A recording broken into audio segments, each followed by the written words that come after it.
Somalia तट पर operation Marcos.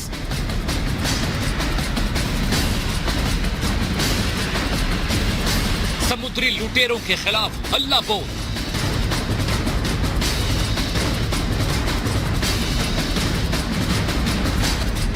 समंदर के सिकंदर मार्कोस का कमाल।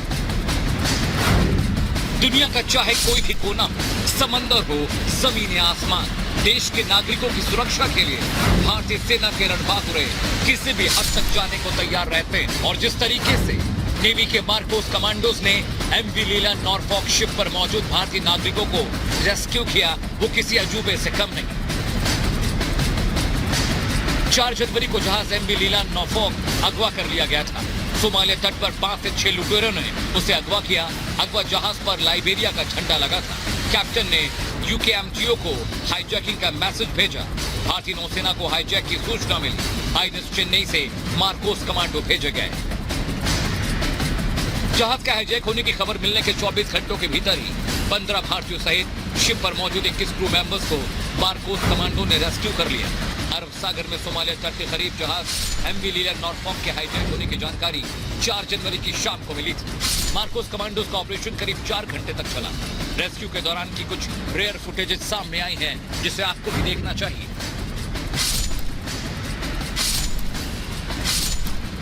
सी पायरेट्स के लिए सबसे आसान होता है कि ट्रेड से जुड़े व्यापारिक जहाजों को टारगेट किया जाए, क्योंकि उसके ऊपर हथियार नहीं होते, कोई प्रोटेक्शन उनकी नहीं होती।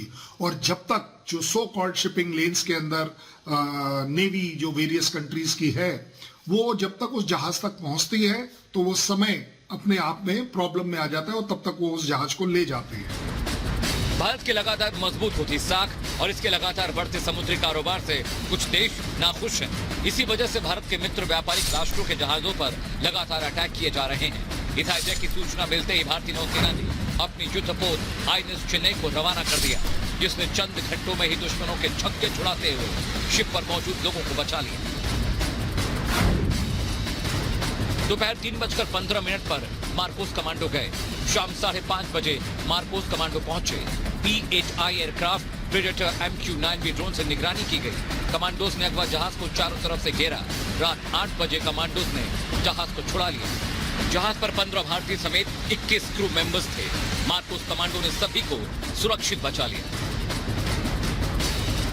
सैन्य अधिकारियों से मिली जानकारी के मुताबिक भारतीय नौसेना अगवा किए गए शिप को लगातार ट्रैक कर रही थी। इस दौरान अगवा शिप पर मौजूद चालक दल के साथ भी सेना का संपर्क स्थापित हो चुका था। जिन व्यापारिक जहाजों का ये पायरेट्स हाईजैकिंग करते हैं, किडनैपिंग करते हैं, उनका एक सबसे बड़ा मुद्दा ये भी है कि इसमें उनको सबसे ज्यादा पैसा मिलता है, क्योंकि जो ट्रेड से रिलेटेड कॉर्पोरेट हाउसेज हैं जो इनको चला रहे हैं, उनके लिए कि अपने आप में छुड़ाना और उसको आसानी से बचा लेना पैसे देकर आसान पड़ता है। वैसे ही कोई पहली बार नहीं कि किसी समुद्री जहाज को हाईजैक किया गया हो। जनवरी 2024 एमवी लीला नॉरफॉक सोमालिया तट से अगवा किया गया। दिसंबर 2023 माल्टा का जहाज कोरिया से तुर्की जा रहा था, उससे अगवा किया गया। नवंबर 2023 गैलेक्सी लीडर नाम के जहाज को हूती विद्रोहियों ने अगवा कर लिया था।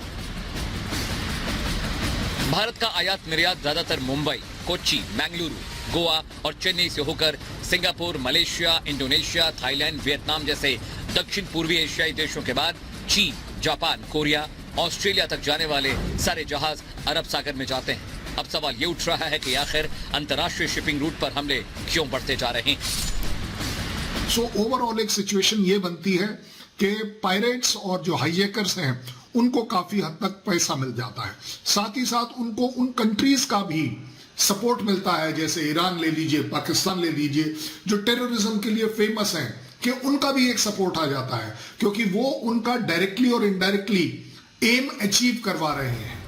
इधर हूती विद्रोहियों से भी लगातार जहाज हाईजैक की घटनाओं को बड़े पैमाने पर अंजाम दिया जा रहा है, जिसको लेकर अमेरिका की तरफ से बार बार ये चेतावनी दी जा रही है। लेकिन हूती विद्रोही अमेरिका की चेतावनी को सिरे से खारिज करते रहे हैं। हूती विद्रोहियों पर अमेरिका की चेतावनी का कोई असर होता नहीं दिख रहा है।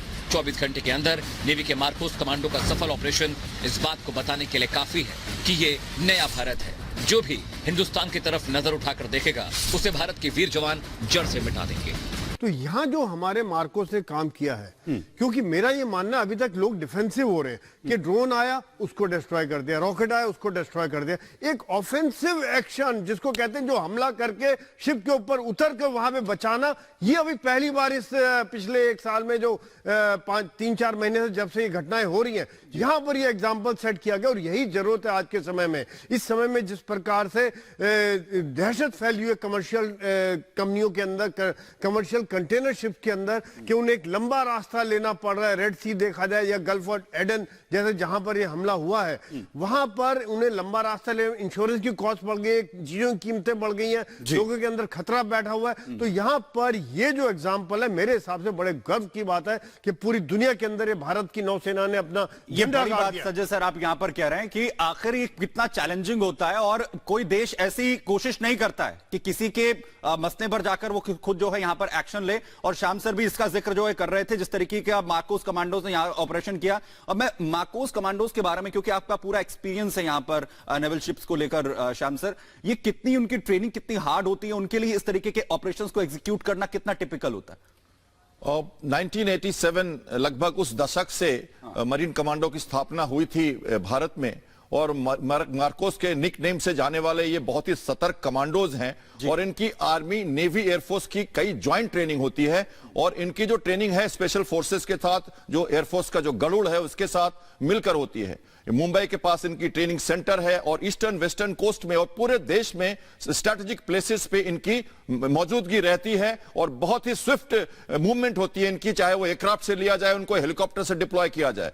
एज ए फ्लाइट कमांडर मैं इनके साथ जब मैंने 3 साल काम किया और इनकी सारी गतिविधियों से जुड़ा, तो बहुत सारी चीजें देखने को मिली। कमांडोज को सब जानते हैं, वो एलाइट फोर्सेज है हमारे देश की, और सबसे अच्छी फोर्सेज हैं। और नेवल कमांडोज को जमीन पे, हवा में और पानी में, तीनों जगह अपनी मौजूदगी देनी पड़ती है। इस हिसाब से उनकी ट्रेनिंग बहुत ही खतरनाक होती है, चाहे वो पैराट्रूपिंग हो, सी में डिप्लॉयमेंट हो। आपको मैं कहूं तो वो एयर इन्वेलपमेंट में वो हेलीकॉप्टर से, डॉर्नियर एयरक्राफ्ट से, बोट से, शिप से, और इवन सबमरीन से, छोटे छोटे chariot boat, submarine under water boat से इनको सी बीचेस पे डिप्लॉय किया जाता है। तो इस तरह की, जैसे सील है आपकी अमेरिकन, जो आप जानते हैं उसको, जो एसबीएस जो है ब्रिटिश कंपनी है, ब्रिटिश जो एलाइट फोर्स है, जो स्पेशल बोट सेक्शन कहते हैं, तो हम इनको हेलीकॉप्टर से बोट के द्वारा स्लिदरिंग करके उतार देते हैं। Single slithering, double slithering. उसके बाद जो आपने हवा में उड़ते हुए कमांडोज को देखा होगा, दर्शकों को मैं बताऊं और बहुत नॉस्टैल्जिक फील कर रहा हूं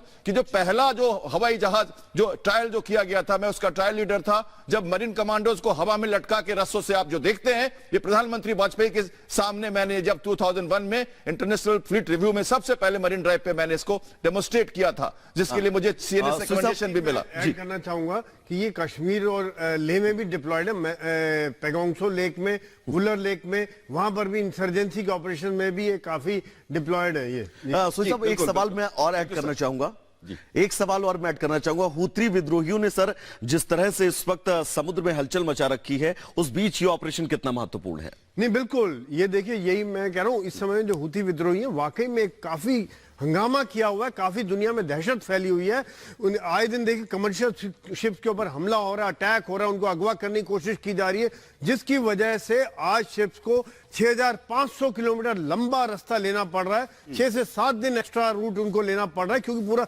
अफ्रीका घूम के जाना पड़ रहा है। इंश्योरेंस की कीमत बढ़ गई, सामान के लाने ले जाने की कीमत बढ़ गई, और एक तरह से दहशत फैली हुई है क्रू में। और उसके बाद जब गल्फ और एडन में भी इस तरह से हमले शुरू हो गए, तो आज ये दुनिया के लिए वाकई में एक काफी सोचने का समय है।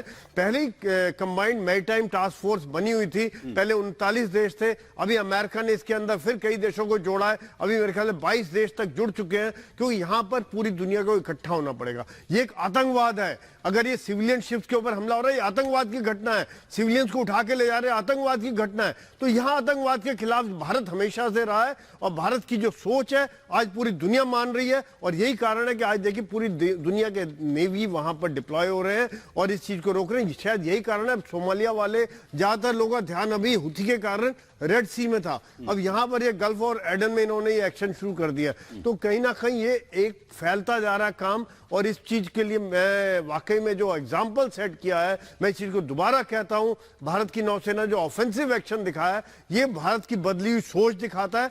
जो भारत की बदली सोच, चाहे वो उड़ी हो, चाहे सर्जिकल स्ट्राइक हो, या इस तरह के जो ऑपरेशन है, ये हमारी प्रोएक्टिव अप्रोच दिखाता है। सुमित जी, श्याम सर, क्योंकि बड़ी चीज है जिसका जिक्र कर रहे हैं यहां पर जो है संजय सोई, कि जो सिचुएशंस हैं उस पर पूरी वर्ल्ड की निगाहें तो जरूर हैं कि अपने आप को खुद को सेव कर लिया, अपने शिप्स को जो है सेव कर लिया, लेकिन आप लीड नहीं कर रहे हैं, आप कोशिश ये नहीं कर रहे हैं कि दूसरों के लिए भी एक एग्जांपल सेट करें।